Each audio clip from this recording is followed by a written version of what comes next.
할렐루야. 오늘은 창세기 1장 1절에서 13절까지 말씀으로 하나님이 창조하신 자연세계라는 제목으로 같이 말씀을 나누겠습니다. 고대에 많은 철학자들이 있었는데 그들이 고민을 했어요. 과연 이 세상이 어디서부터 왔고 어디로 가는가? 그래서 고대 철학자 중 어떤 사람들은 이 세상은 물로부터 왔다. 또 다른 이는 불로부터 왔다.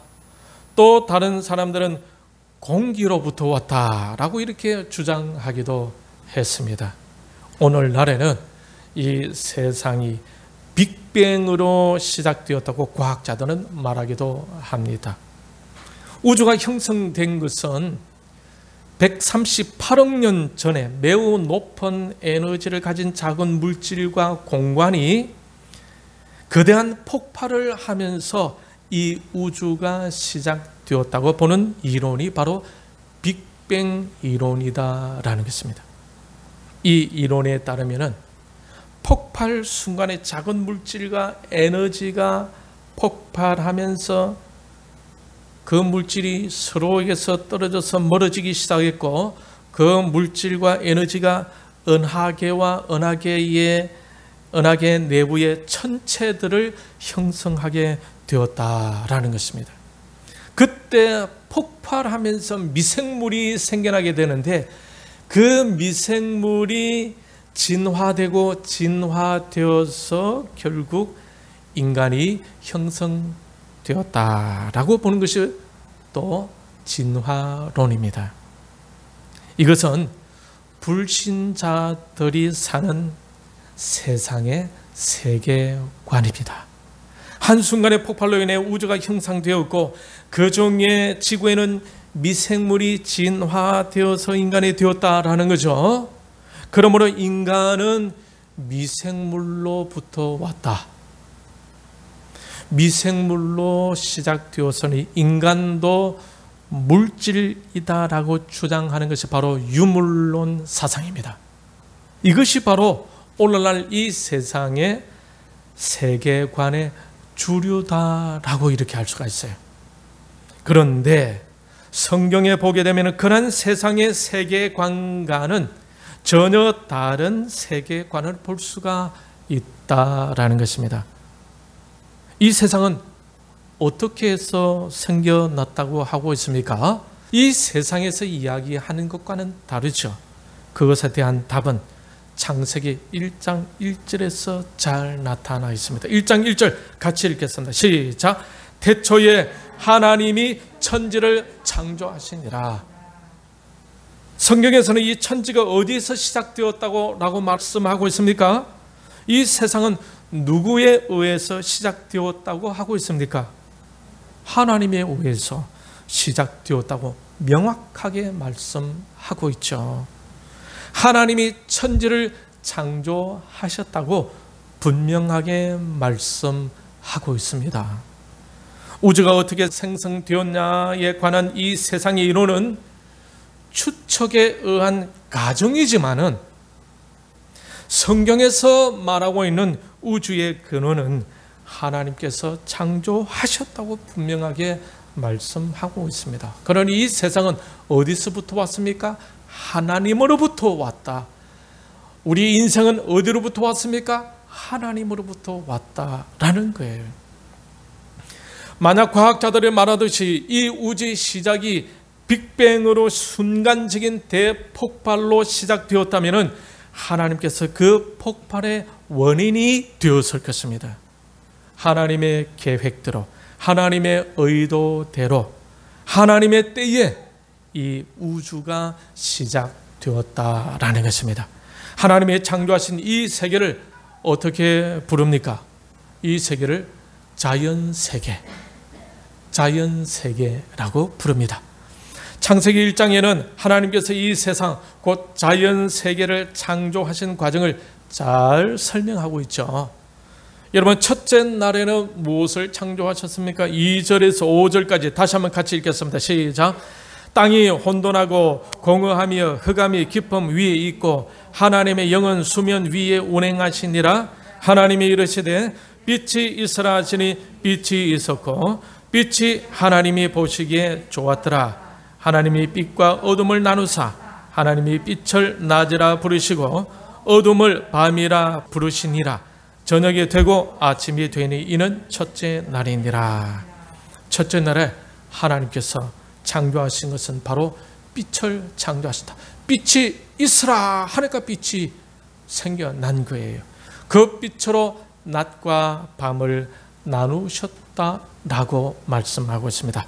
자, 그러면 둘째 날에는 무엇을 창조하셨습니까? 6절에서 8절 같이 시작.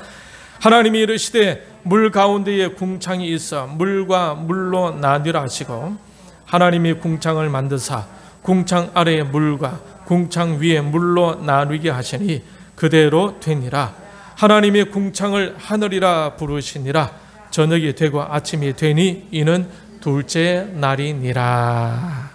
아멘. 둘째 날에는 무엇을 만드셨습니까? 궁창을 만드셨죠. 궁창을 만드시면서 궁창 위의 물과 궁창 아래의 물로 나뉘었다. 이 궁창은 하늘을 말합니다. 궁창 아래의 물은 우리가 흔히 볼 수 있는 지하수 그리고 바닷물 있죠. 이와 같은 물을 말하고 궁창 위의 물, 하늘 위에 있는 물은 수증기 상태로 대기권에 떠 있는 수분을 말합니다. 이 수분이 계절에 따라 비가 되어 내리기도 하고 눈이 되어 내리기도 하는 것입니다. 여러분 노아 홍수 시대 여러분 아시죠? 40주야에 내렸던 그 비가 바로 이 궁창 위에 물이 쏟아져 내렸던 거예요. 그렇죠? 자, 그러면은 셋째 날에는 하나님께서 무엇을 창조하셨습니까? 9절에서 13절 같이 읽겠습니다. 시작.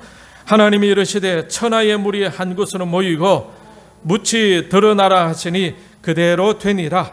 하나님이 묻을 땅이라 부르시고 모인 물을 바다라 부르시니 하나님이 보시기에 좋았더라.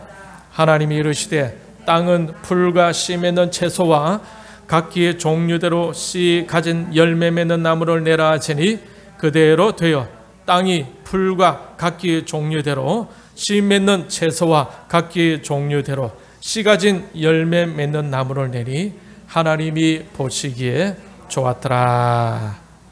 셋째 날에는 하나님께서 천하의 물을 모으시는 거예요. 물을 모으시면서 묻이 드러나게 되었습니다. 땅이 드러나게 되었습니다. 그러면서 땅과 바다로 나누시고 풀과 씨 맺는 채소와 열매 맺는 나무를 창조하셨습니다. 자, 그러면은 넷째 날에는 무엇을 창조하셨습니까? 14절에서 19절까지 우리 같이 읽겠습니다. 시작. 하나님이 이르시되 하늘의 궁창에 광명체들이 있어 낮과 밤을 나누게 하고 그것들로 징조와 계절과 날과 해를 이루게 하라. 또 광명체들이 하늘의 궁창에 있어 땅을 비추라 하시니 그대로 되니라. 하나님이 두 큰 광명체를 만드사 큰 광명체로 낮을 주관하게 하시고 작은 광명체로 밤을 주관하게 하시며 또 별들을 만드시고 하나님이 그것들을 하늘의 궁창에 두어 땅을 비추게 하시며 낮과 밤을 주관하게 하시고 빛과 어둠을 나누게 하시니 하나님이 보시기에 좋았더라. 저녁이 되고 아침이 되니 이는 넷째 날이니라. 아멘. 이 넷째 날에는 궁창에 광명체를 두었다. 해와 달과 별을 만드시고 낮과 밤을 주관하게 하셨습니다. 자, 그러면 다섯째 날에는 하나님께서 무엇을 창조하셨습니까? 20절에서 23절까지 시작. 하나님이 이르시되 물들은 생물을 번성하게 하라. 땅 위 하늘의 궁창에는 새가 나르라 하시고 하나님이 큰 바다 짐승들과 물에서 번성하여 움직이는 모든 생물을 그 종류대로 날개 있는 모든 새를 그 종류대로 창조하시니 하나님이 보시기에 좋았더라. 하나님이 그들에게 복을 주시며 이르시되 생육하고 번성하여 여러 바닷물에 충만하라. 새들도 땅에 번성하라 하시니라. 저녁이 되고 아침이 되니 이는 다섯째 날이니라. 아멘. 이 다섯째 날에는 하나님께서 새와 바다의 짐승과 생물을 만드셨습니다. 이 생물들에게 하나님께서 복을 주셨죠. 그래서 어떻게 됐습니까? 생육하고 번성하게 되었다라는 것입니다. 자, 그러면 여섯째 날에는 하나님께서 무엇을 창조하셨습니까? 24절에서 31절까지 이 말씀을 보게 되게 되면 땅의 생물과 가축, 짐승과 사람을 만드셨어요. 다른 생물들과는 다르게 사람을 창조하실 때는 무엇을 따라 만드셨습니까? 26절 같이 읽겠습니다. 시작. 하나님이 이르시되 우리의 형상을 따라 우리의 모양대로 우리가 사람을 만들고 그들로 바다의 물고기와 하늘의 새와 가축과 온 땅과 땅에 기는 모든 것을 다스리게 하자 하시고, 하나님 형상과 모양대로 사람을 만드셨죠. 그래서 여기서는 이 빅뱅으로 말미암아 그렇죠?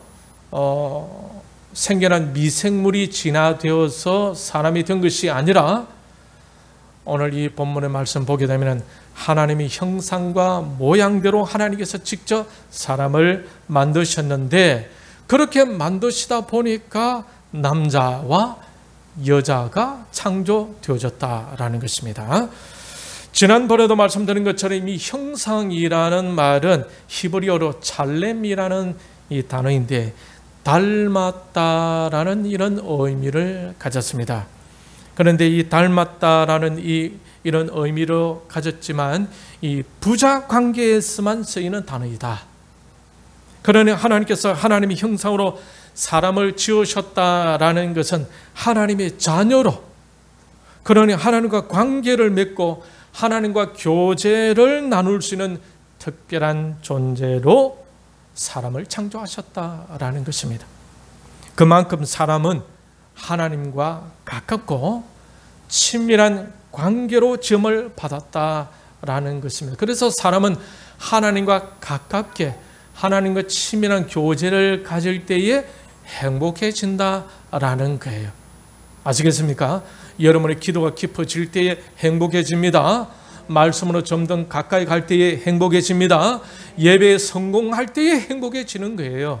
알겠어요? 왜? 하나님께서는 사람을 만드실 때 하나님 형상과 모양으로 지으셨기 때문에 하나님과 교제하면서 사는 것이 보람되고 가치 있게 만들어졌기 때문에 그렇습니다. 그러니 저와 여러분도 하나님과 더 가깝게 말씀으로, 기도로, 예배로 나아가서 하나님과 친밀한 교제를 가질 수 있기를 바랍니다. 자, 그러면 일곱 번째 날에는 하나님께서 무엇을 하셨습니까?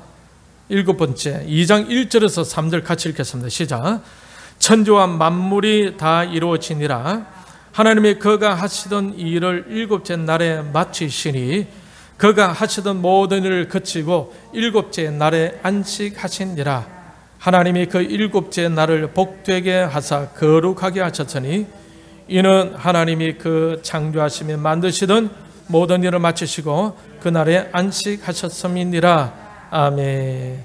여기서 1절에 천지와 만물이 다 이루어지니라, 이 말씀 속에서 이루어지니라 라는 말씀 보면은 강의 수동형으로 되어져 있어요.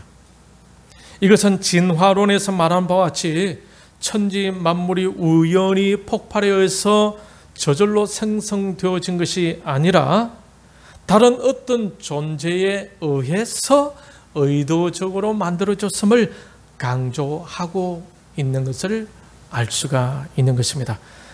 시편 33편 6절을 보게 되면 이 말씀을 뒷받침해 주고 있는데 우리 같이 읽겠습니다. 앞에 시작. 여호와의 말씀으로 하늘이 지음이 되었으며 그 만상을 그의 입 기운으로 이루었도다. 6일 동안 천지와 만물이 하나님의 의도하신 대로 다 창조되어졌는데 그 일곱째 날에는 하나님은 무엇을 하셨습니까? 3절 중간에 보면은 이는 하나님이 그 창조하시며 만드시던 모든 일을 마치시고 그날에 안식하셨음이니라. 하나님은 모든 일을 다 마치시고 안식하셨다라고 하고 있어요. 여기서 안식하셨다라는 말은 히브리어로 샤바트라는 단어인데, 이 말은 쉬다, 그치다, 정지하다라는 뜻을 가지고 있습니다. 그러니 6일 동안의 천지 창조 사역을 완수하고 난 후에 하나님께서는 모든 일을 완전히 멈추시고 쉬셨다라는 것이에요. 이러한 창조 제7일의 안식을 근거로 후에 10계명의 제4계명에서 안식일 규례가 공식적으로 입법화되고, 그 계명이 오늘날에 이르기까지 주일 개념으로 하나님의 자녀된 성도들에 의해서 계속 지켜지고 있는 것입니다. 여기서 이런 질문을 던져보겠습니다. 5일 동안의 자연세계의 창조는 무엇을 목적으로 창조되어졌을까요? 5일 동안의 자연세계를 창조하시고 6일째 되는 날에 사람을 창조하신 것을 볼 때에 자연세계의 창조는 무엇을 위해서 창조되었겠습니까? 사람을 위한 창조였음을 알 수가 있습니다. 그리고 26절에서 보게 되면 하나님이 지으신 이 사람에게 그 자연세계를 다스리도록 하고 있는 것을 볼 수가 있죠. 그러니 자연세계는 하나님이 지으신 사람을 위해서 창조되어졌고, 그 사람이 그 자연을 다스리도록 이렇게 되어져 있는 것입니다.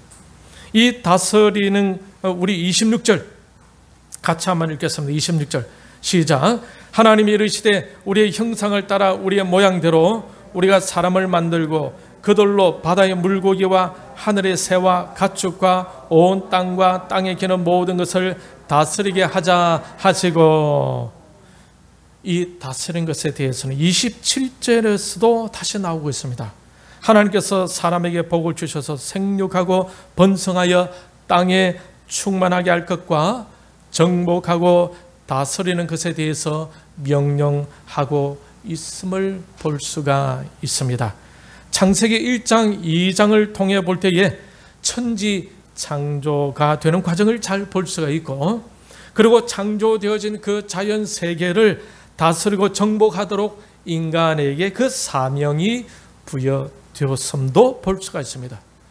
그렇게 되면서 3장부터는 죄가 들어오게 되죠.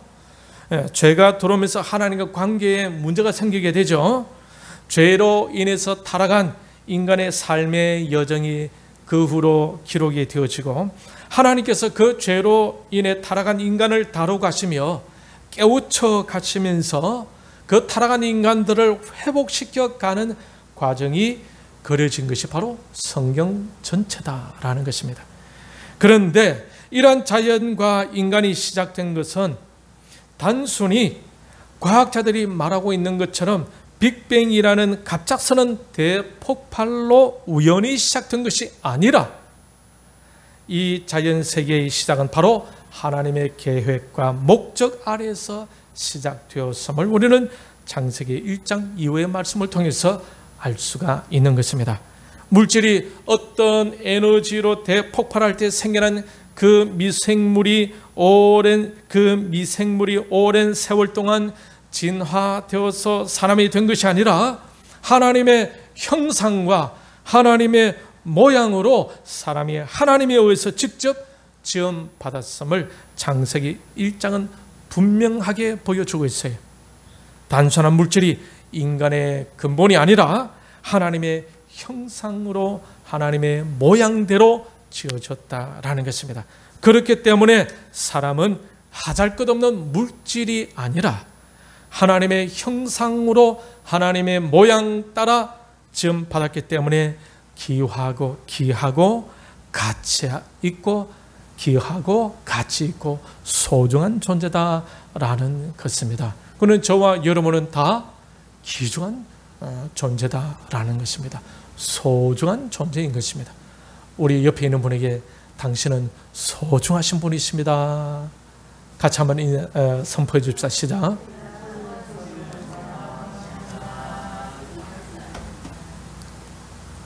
그리고 한마디 더 할 때에 혹 제가 몰라 배웠으면 용서해 주세요. 시작. 혹 제가 몰라 배웠으면 용서해 주세요. 앞으로 귀하게 섬기겠습니다. 시작. 앞으로 귀하게 섬기겠습니다. 하나님의 형상과 모양으로 지음을 받은 존재가 저와 여러분들이고 부활하신 예수님께서 저와 여러분 안에 계신다라는 거예요. 그 부활하신 주님이 여러분 개개인을 이끌고 있다라는 것입니다. 우리 교회도 이끌고 있는 것입니다. 그러나 부활하신 주님이 이끌고 계신 사람이니 얼마나 귀한 존재들입니까? 그렇죠? 그래서 우리가 주일날에 우리 서로 만날 때 귀하게 봐줘야 하는 거죠. 왜? 내가 믿는 부활하신 예수님이 바로 저 형제, 저 자매 속에 계시기 때문에 그렇습니다. 그래서 저와 여러분의 가치는 하나님의 글작품인 것입니다. 우리 옆에 있는 분에게 당신은 하나님의 글작품입니다. 선포해 줍시다. 시작. 당신은 하나님의 글작품입니다. 하나님의 글작품입니다. 여러분 아무리 못났더라도 자기 자식이니까 귀하게 보이진 않습니까? 역시 우리가 하나님의 형상으로 지음받았으니까 소중한 존재라는 것이죠. 그래서 가치가 있는 하나님의 글작품인 것입니다. 그런데 이 시대의 가치는 어떻게 매겨집니까? 무엇을 가졌느냐? 얼만큼 가졌느냐? 어떤 차를 타고 다니느냐? 어떤 집에서 사느냐? 어떤 옷을 입고 다니느냐? 이것에 따라서 사람의 가치를 매기고 있지 않습니까? 그런 세상에 저와 여러분이 살고 있다라는 것이죠. 만약 교회와 성도들도 그런 가치를 우상화하면서 산다면은 교회 안에서 예수 그리스도로 말미암은 회복이 일어날 수가 있겠습니까? 교회를 통해서 성도들을 통해서 영혼들이 회복되고 다른 영혼들이 자존감이 살아나고 감사하는 마음들이 일어나게 할 수가 있을까요? 할 수가 없어요. 그러니 물질을 중시하는 가치관, 이런 세계관에 지배받으며 살게 되면 스스로도 자유할 수 없고 함께하는 이웃에게도 예수 그리스도를 통한 진정한 자유함을 누리게 할 수가 없는 것입니다. 오늘 본문을 통해 분명히 알 수 있는 것은 이 자연 세계의 시작은 하나님으로부터 시작되었다라는 것입니다. 할렐루야. 저와 여러분도 하나님으로부터 시작된 것입니다. 할렐루야. 그 하나님께서 책임지고 우리를 이끌어가고 계심을 믿습니다. 할렐루야. 작은 물질이 갑작스런 우연한 대폭발로 시작된 것이 아니라 설사 대폭발이 있었다 하더라도 이 자연 세계가 시작하기 전에 하나님께서는 이미 존재하고 계셨고 그 하나님의 계획하심 속에서 이 자연 세계가 창조되었고 그 창조된 자연 세계에 하나님께서 인간을 만드시고 그 자연을 다스려 갈 수 있도록 명령하고 계심을 오늘 말씀을 통해서 알 수가 있는 것입니다. 그러므로 하나님이 만드신 이 자연 세계의 흐름에 하나님의 글작품인 하나님의 자녀된 우리가 막연히 끌려가는 것이 아니라 하나님의 목적과 계획하심 속에서 하나님과 동행하면서 하나님께서 부여하신 그 사명, 즉 이 자연 세계의 흐름을 다스리고 정복해가는 역할을 잘 감당해가는 하나님의 자녀된 저와 여러분들이 다 되시기를 주님의 이름으로 축원합니다. 이 시간의 말씀을 생각하고 혹시 우리는